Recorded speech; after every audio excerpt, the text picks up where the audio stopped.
Guys, আজকে আমি তোমাদের আমার বাবার বাড়ির স্ট্রবেরি গাছ দেখাই। এখান থেকে আমি চারা নিয়ে গেছিলাম। দেখো স্ট্রবেরি হয়েছে, দেখো আরও অনেকগুলো হয়েছিল, কিন্তু সেইগুলো সবাই খেয়ে নিয়েছে। আমার শাশুড়ি মা 4টে নিয়ে গেছে। এ দেখো পুরো লাল হয়ে গেছিল। আর এই পাশে দেখো কত সুন্দর গাছ হয়েছে, একটু দেখো। এ পাশে দেখো এখন এটা এখনো পাকেনি পুরোপুরি,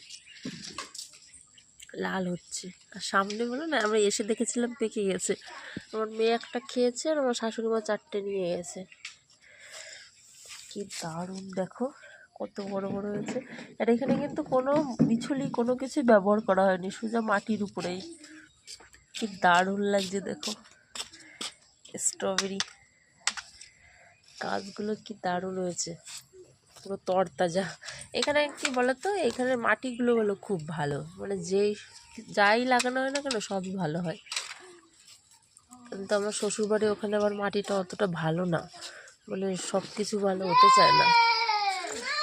এই দেখো আরেকটা, এই যে একটা, এই যে একটা, দুটোই। আর সব এখানে ছোট ছোট। কি দারুণ হয়েছে না, আমার তো খুবই ভালো লাগছে।